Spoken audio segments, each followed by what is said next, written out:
What is up, everybody? Welcome back to the Triple Play Fantasy Show and the YouTube channel if you're streaming on there. And I know some of you guys are on Twitter. I appreciate you guys tuning in. This is just me at Kevin at @theboys_22, and we're going to be going over some college football Week 1 Devy preview. I know we got some games tonight, and we have some games on Friday and Saturday, and it seems like every damn day we have it. Even Sunday, Notre Dame versus Florida State. So I'm excited to get college football back. And I wanted to go through some guys that I liked from each position to keep an eye on. And we have one tonight, CJ Stroud, which we'll be talking about in a little bit. I'm going to go over kind of what you should like from them, a little bit of film as well. I'm going to break down some film that I like from them. So let's break this down because college football is here, and real college football. Week 1, ready to go. Absolute mammoth games we got going on this week, especially my favorite, which is going to be Clemson, Georgia, and I think that's going to be a fantastic game. But let's go over one of my players that I absolutely cannot wait to watch. That's Bryce Young. His prep stats, you could see this. 13,000 yards, 152 touchdowns. He had 1,000 yards rushing, 26 touchdowns on the ground. He was an absolute monster in high school. He was one of the best prospects to come out at this time, him and DJU together, and we'll be talking about him in a minute. And you know what? They play Miami this week. Neutral matchup. I believe they're 19-point favorites. And what is Alabama going to be? A lot of turnover on the Alabama team. So what do we like from them? Let's just take a look at what Bryce did in the spring game. And you'll see it here. I think the thing I love about Bryce the most is his release. I think his release is special in terms of just what he's able to do. He thinks the game very well. They talk about his intangibles there. He's going to bring a different type of a play style to Alabama. It's Mac Jones-esque, like his ability to kind of get the ball out quick. He's a very, very good quarterback in terms of just the intangibles that you like to see. He's a passer. He's not really a dual threat guy. He has functional athleticism, but he gets the ball to his playmakers, and we know Alabama's going to have playmakers. They're going to rival Ohio State this year for the best wide receiver room in the country. He looked very good in the spring game, did what he needed to do. He made a few throws that really popped off to me. He can also do that. So you're going to see that kind of ability to kind of, take the next step there. But his ability to step in the pocket, deliver the ball, I like that about Bryce Young. It's going to be interesting to see how Alabama translates that well to this season. But I think they can. They're obviously going to be contenders. I think the over-under is 11.5 wins. So we're going to have him right there. But Bryce is going to really take that next step. And I think there's some question marks about him. It's not all like, hey, this is going to be the next guy. Some people are questioning him. I've seen him go down in Devy drafts. So for me, Bryce Young is a player to watch this weekend, see where his stock is right now. If he has a rough game against Miami, people are going to get very nervous. To me, I think he's always been my QB2 of this class. And he's borderline QB1 for me. That's how much I like him. Now, the next guy to obviously watch is going to be DJU. This kid's special, 6'4", 250. This was what he did last year while Trevor Lawrence was in COVID protocol. 78 for 117, 914 yards, 5 touchdowns, 0 interceptions. He also had 4 rushing touchdowns. He's just a special quarterback. When you watch him play, especially against Notre Dame, he came in a tough situation and showed why he was the top quarterback of that class as well with Bryce.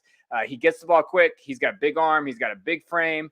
I like the way that he reads out. He look at him look off the safety, and you'll see him do that as a true freshman coming in a hostile environment.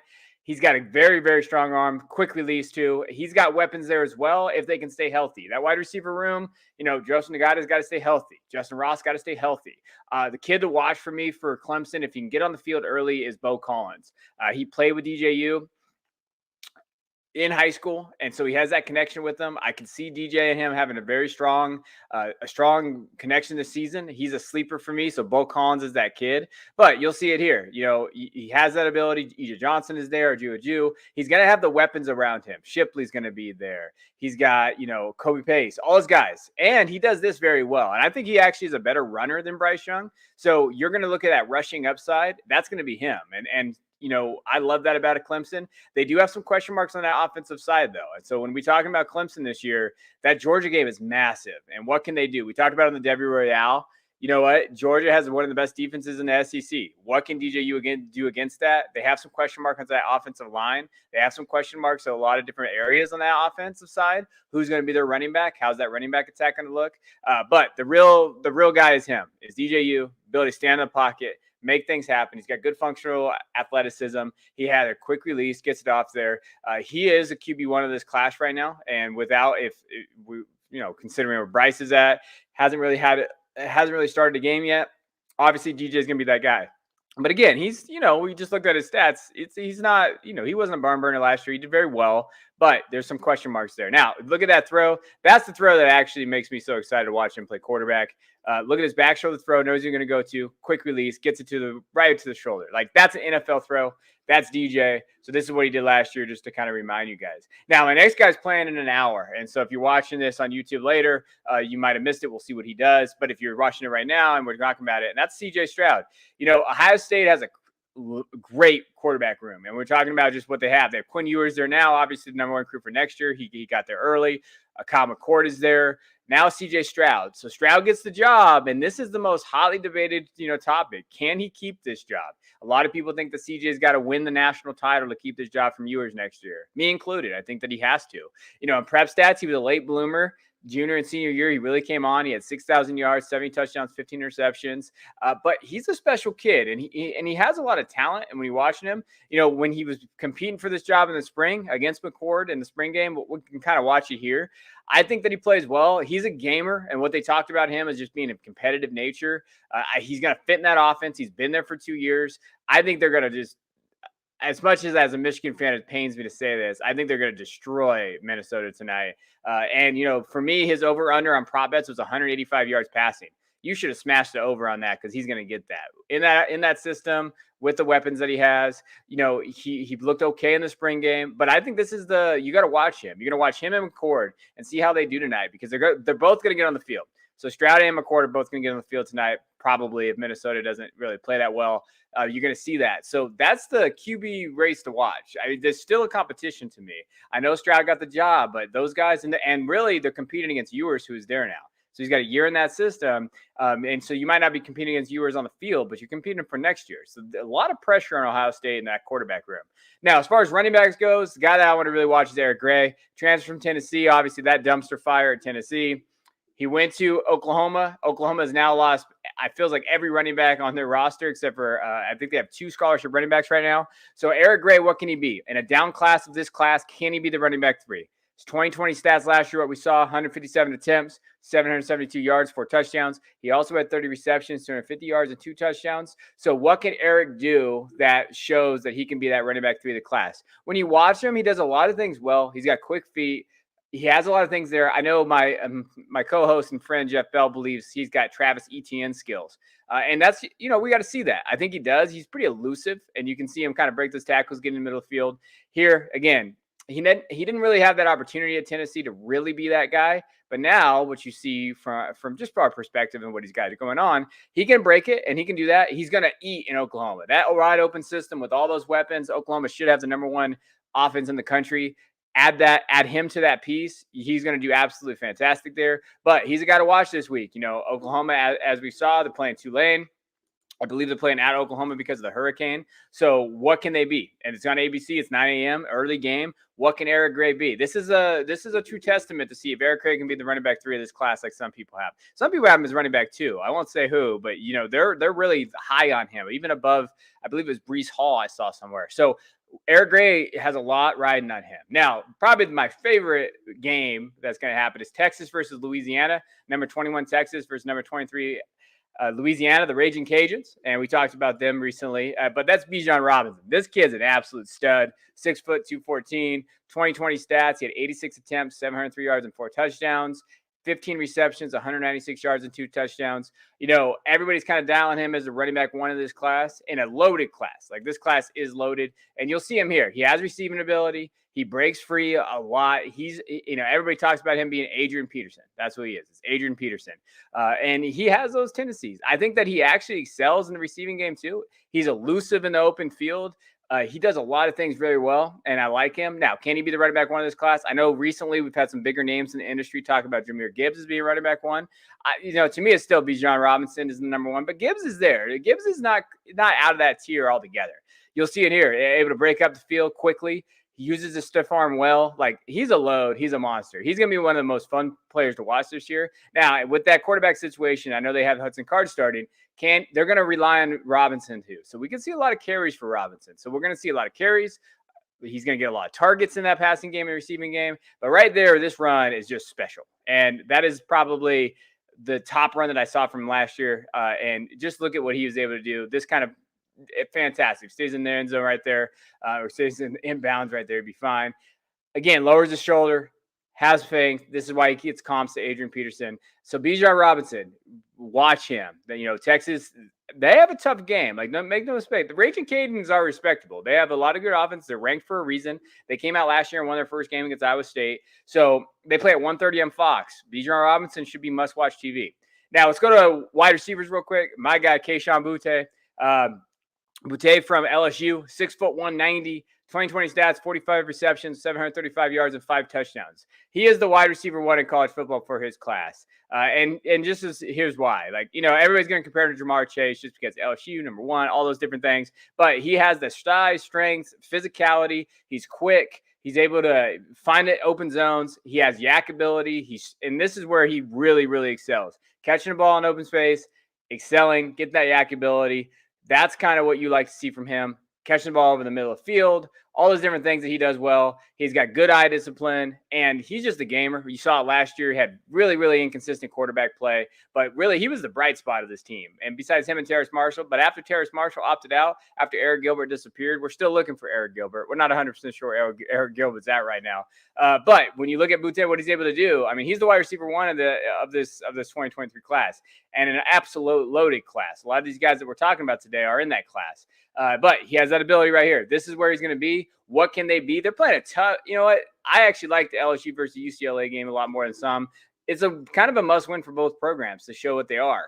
To be honest, like LSU's got to win this game after a 5-5 season last year. UCLA's got to win a game that actually matters against a good opponent like the SEC, especially with the Pac-12. Can they step up? Who's going to, Max Johnson's going to be their quarterback now after Brennan got hurt. Can Boutte be that guy? He's the wide receiver one. Let's see if he elevates himself. Now, the next wide receiver to take a look at, especially for Saturday, a huge game, Jermaine Burton. A lot of people out there, 6', 200. He has 27 receptions, 400 yards, and 3 touchdowns. A lot of guys out there love Jermaine, and they think that he's going to be that next kind of guy. I have some question marks about Jermaine in terms of Devy. Like, a lot of people think that he could be like a top 3 wide receiver of his class. I still have some question marks just about his route running, his playmaking ability, but you can't question his heart, his ability to really play hard. He's got some yak ability as well. 50-50 balls is kind of where he's going to excel at, because he doesn't let that ball fall. Like, he goes and gets it, doesn't let the defender, like, look at this play. He's going to get it. He's going to go get that thing. So the one thing I like about him, and JT Daniels seem to have a very good connection after Daniels came back from that injury, after he kind of recovered. So you saw that too. Will they be able to elevate it? They need Jermaine Burton. After Pickens went down, Gilbert's not on the team right now. There's some question marks in that wide receiver room after him. So they need Burton to really be that kid. If they're going to beat Clemson, they need Burton to have a good game. 5 catches, 100 yards, touchdown, those type of things. They need him to step up. So he has a huge season ahead of him, where he's ranked, where he's at. Where do you think Jermaine Burton's going to be this year? Massive season ahead of him, and that's going to be a great game. If you're a college football fan, you have to watch this game. Georgia versus Clemson, ABC 4:30. You have to watch this game. I mean, that's Pacific time, 7:30 Eastern.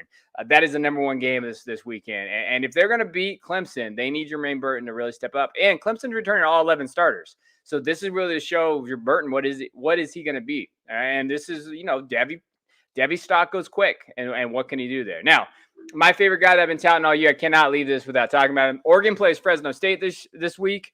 And Fresno State has one of the best offenses in the country. I'll die by that. They played 11 a.m. on the Pac-12 network. Now, Oregon has Troy Franklin here. True freshman, got the starting job on the depth chart. 6'2", 170, prep stats, 102 receptions, 1,700 yards, and 28 touchdowns. I watched Troy Franklin at his school in California, and he was one of the most fun players I've ever seen play this position.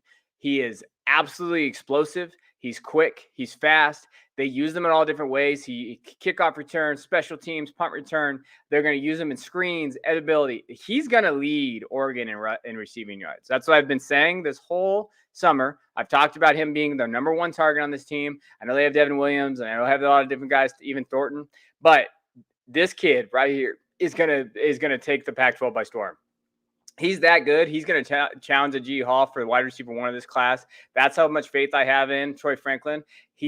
Now, the only thing may hold him back at Oregon is quarterback play. little shaky quarterback play. I know Ty Thompson, true freshman, is going to be there. He's a backup right now. Brown's there as a starter, and I'm not happy about that. But what should excite you is the ways they're going to use him. They're going to use him just like they did here. Screens. They're going to use him here. He has the ability to come back and get it. And right there, his ability to kind of make guys miss in the open field. He blocks. He does all the little things you like to see. Everybody that knows me and follows me knows I love intangibles. Driving guys, having that effort. That's what he does, and it's absolutely fantastic. You'll see this great catch here. He goes up and gets it. He's athletic.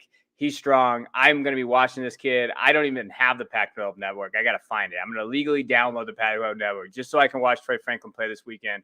I think that he could realistically be the leader in targets. So, keep an eye on that. I think he's going to do that this year. Now, after Troy, and remember, watch Troy. He's going to be fun. The last guy I got to talk about is my guy, Cade Auden. I can't leave a show without talking about him. Washington has a lot of different problems going on right now in that receiving crew. They play in Montana, so it should be a win. Dylan Morris got the start over Sam Heward and those guys. And Patrick O'Brien transferred from Colorado State. Cade Auden, 6'2", 200, my tight end 2 of the class, 27 receptions, 404 yards and 3 touchdowns last year. He's just as solid as they come. Like, he's going to find an open field. He runs good routes. He's going to be able to extend the plays. He scores touchdowns. A lot of guys don't like him because he redshirted. He's a little older. But for me, this is who he is. In a down class for the tight end position, I think he easily could be a top 2 guy. He's going to have a role in the NFL, so I like his prospects there. And he could lead Washington in targets because that wide receiver room is barren.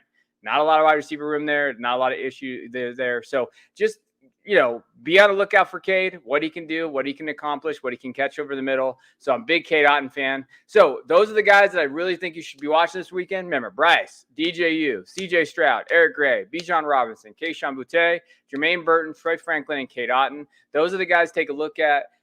College football starting today. I just wanted to get this out, just to kind of some other guys. Remember, CJ Stroud plays Thursday, so if you watch this on Thursday, you'll see that. Everybody else plays Friday, Saturday, especially Saturday. So keep a look. Find the Devy stock. Remember, Devy stock goes up and down. I will be doing a Devy stock article for Campus to Canton, and I will also be doing Monkey Knife Fight tomorrow for some prop bets that I really, really like. So be on the lookout for that. Until then, I'll see you guys later. I appreciate you guys tuning in.